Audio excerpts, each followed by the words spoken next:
If you've just received your CloneMe credentials, you're in the right place. I'm Graham Chambers, and in the next few minutes, I'll show you the 5 moves that take you from first login to your first working workflow. You'll use Commander to get oriented, deploy a role-ready clone, connect your work system, add trusted company context, and run a real skill. Let's get started. First, open Command Center and start with Commander. Think of Commander as your guide to the rest of your digital workforce. Ask, I just joined Clone Studio. What clones are already deployed in our organization? What can they do, and where should I start? Commander can help you find the right clone, relevant skills, existing knowledge, approved connections, and a sensible next step. Before you build anything new, it's worth seeing what your organization already has available. Step 2. Open Marketplace from the left navigation. This is where you can find role-ready clones instead of starting from a blank screen. Search by the work you want help with, whether that's operations, sales, or customer success. Review the clone's bio, skills, and power rating breakdown, then select Deploy. One important point, deployment is your starting point, not the finish line.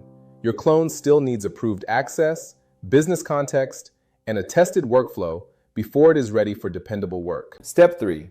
Connect the system that will power your first use case.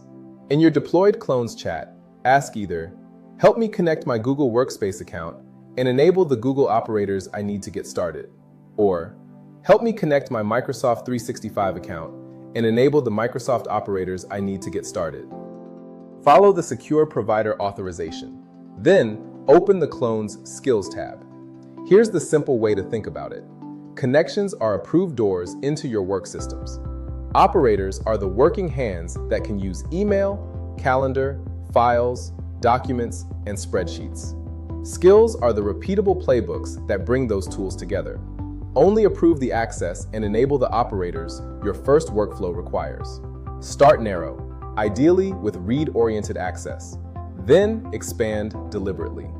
To verify your setup, ask, check that my connection and operators are working correctly. Tell me what is configured and what still needs attention. Next, open the Knowledge Base tab and create your first knowledge base. Call it Company Overview and Customer Context. Add a few trusted, non-sensitive documents.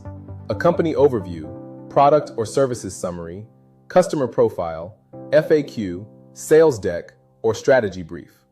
Connections provide approved access to current systems. Your knowledge base gives the clone curated context about your business. Start focused. A few high-quality documents tied to the workflow are far more useful than a document dump. Now for step 5. Turn setup into value. In Clone Chat, ask, enable the Customer Pulse skill for me. Then ask, run the Customer Pulse for the past 5 days.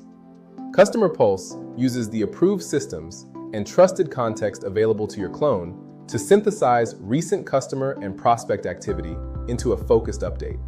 While it runs, open the execution log. This is your proof of work moment. The execution log shows the skill run, the approved operators involved, status, timestamps, and completion. It makes the workflow transparent, so you can confirm the right systems were used and troubleshoot with confidence if something needs attention. If internal comms is your immediate priority, you can also ask, enable the internal comms skill and prepare a company newsletter using our knowledge base and connected systems. Send it to email address. But keep Customer Pulse as your first primary workflow. It is a fast, practical way to validate that your clone, connection, operators, and knowledge are working together. That's your foundation. Commander for orientation, a deployed clone, an approved work system connection, trusted company knowledge, and one successful skill run. Now ask, now that my clone is connected and has company context, help me map the first workflows we should automate. Start with one repeatable, high-value problem. Review the result, refine the knowledge or skills, and build from there.